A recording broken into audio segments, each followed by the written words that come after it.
Bem-vindos a esta nossa análise de hoje. Vamos direto ao ponto, porque o assunto aqui é sério. Contratar pessoas no modelo pessoa jurídica, o famosíssimo PJ, virou uma prática quase padrão no Brasil, né? E faz total sentido.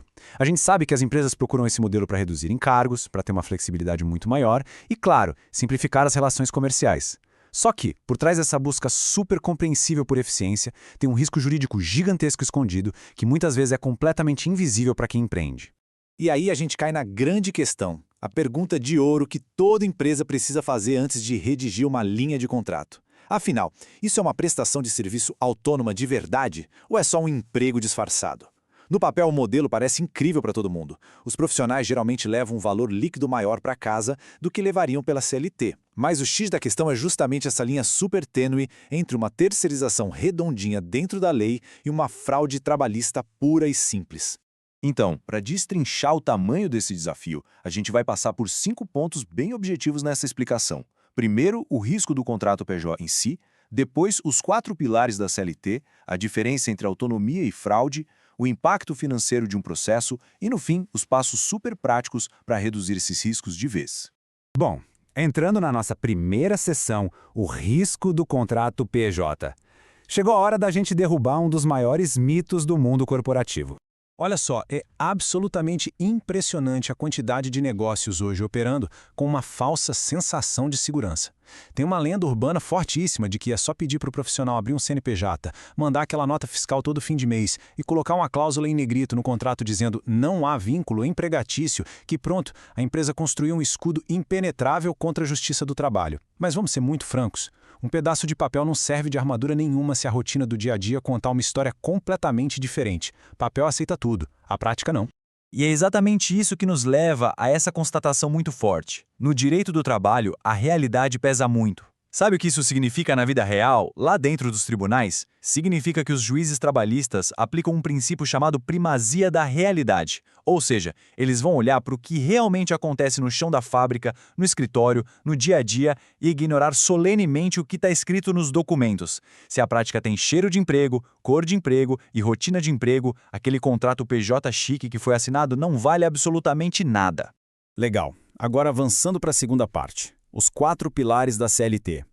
Para a gente entender onde mora o perigo de verdade, precisamos abrir o capô da lei e ver os 4 critérios que caracterizam um vínculo de emprego. O primeiríssimo pilar é a pessoalidade. Imagina a seguinte situação. A empresa contrata um serviço, mas exige que aquela pessoa específica, o João ou a Maria, faça o trabalho. Se o PJ não tem a liberdade de, mandar um substituto tão competente quanto ele num dia em que não poderia ir, isso já é um sinal de alerta vermelho. Afinal, uma empresa contratando outra empresa de verdade só deveria se importar com a entrega final com qualidade e não com quem sentou na cadeira para digitar o código ou montar a planilha. Aí vem o segundo pilar, a habitualidade. Prestem atenção na diferença. Chamar um prestador para resolver um projeto isolado ou cobrir um pico de demanda no fim do ano é super tranquilo. Agora, um PJ que bate cartão todo santo dia, que está lá há 3 anos fazendo exatamente a mesma coisa e já faz parte da mobília da empresa, isso é habitualidade. O serviço não é mais eventual, virou uma engrenagem vital da operação diária. O terceiro ponto é a onerosidade, que, em bom português, é o pagamento. Claro, a gente sabe que ninguém trabalha de graça. Todo contrato envolve dinheiro, então só o fato de pagar alguém não prova nada isoladamente. Mas, junta isso com a pessoalidade e a habitualidade, aquele pagamento fixo, pingando no mesmo dia do mês, todo mês, começa a ficar com uma cara inegável de salário disfarçado para qualquer juiz mais rigoroso. E aqui chegamos no pilar principal. Atenção total agora, a subordinação. Esse é, de longe, o ponto mais sensível de toda essa nossa análise. A subordinação acontece quando a empresa age como dona do passe do profissional. Dita horário fixo de entrada e saída, exige atestado médico para justificar a ausência, cobre exclusividade e trata a pessoa como parte da hierarquia interna. Tratar quem é PJ como se fosse um funcionário de carteira assinada é, com certeza absoluta, o gatilho principal para um desastre jurídico monumental. Com esses 4 pilares fresquinhos na memória, a gente entra na terceira sessão.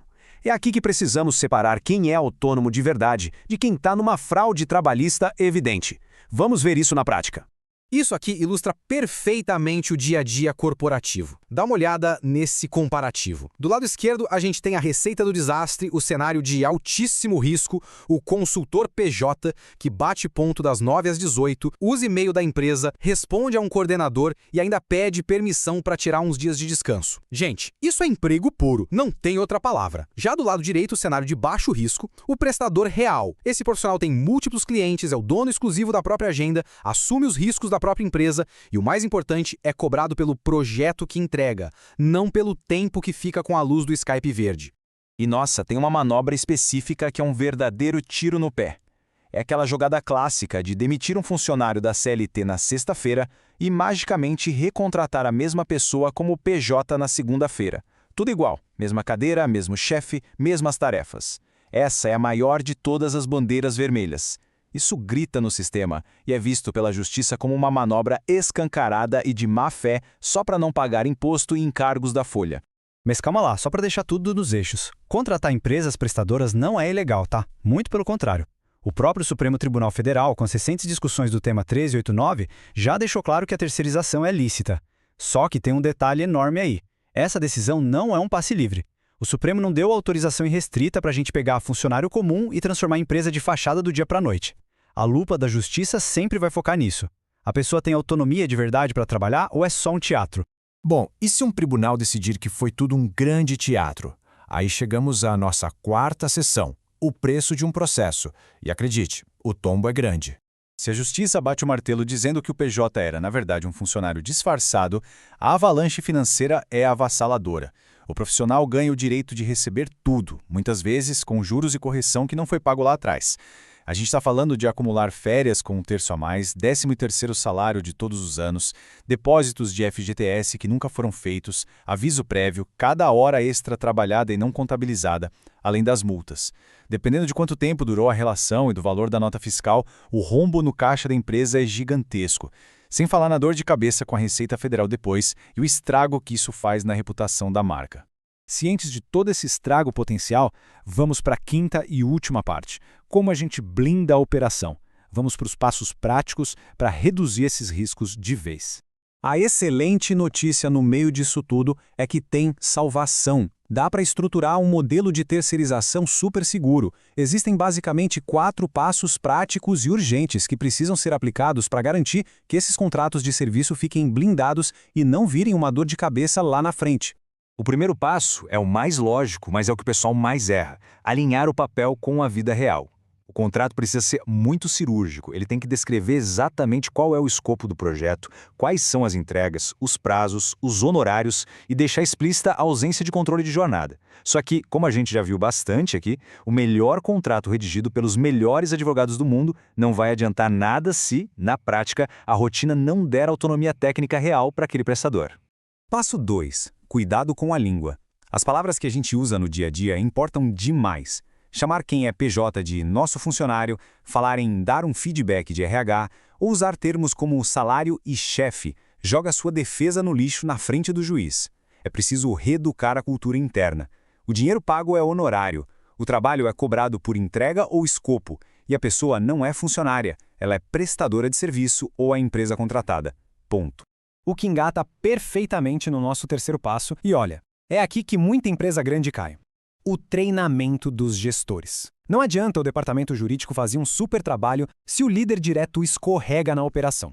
Líderes que não são treinados adoram cobrar presença diária, dar ordens impositivas e, o pior de tudo, deixar um rastro digital infinito no WhatsApp e no e-mail da empresa. Prints de WhatsApp viram provas documentais indefensáveis de subordinação num tribunal. Não deixem isso acontecer. E para amarrar tudo isso, o quarto passo é revisar contratos antigos e corrigir a rota agora, antes que o problema exploda. A verdade é uma só: o custo de prevenir, de arrumar a casa hoje, é infinitamente menor do que o custo de se defender em dezenas de processos depois. Terceirizar e contratar outras empresas é ótimo, é legítimo, mas não dá para ser no improviso. Então, para fechar a nossa análise de hoje, fica aqui uma reflexão importantíssima para a gente pensar. Será que a operação da sua empresa está de fato protegida por uma autonomia real? Ou a gente está só alimentando uma bomba relógio jurídica disfarçada de contrato?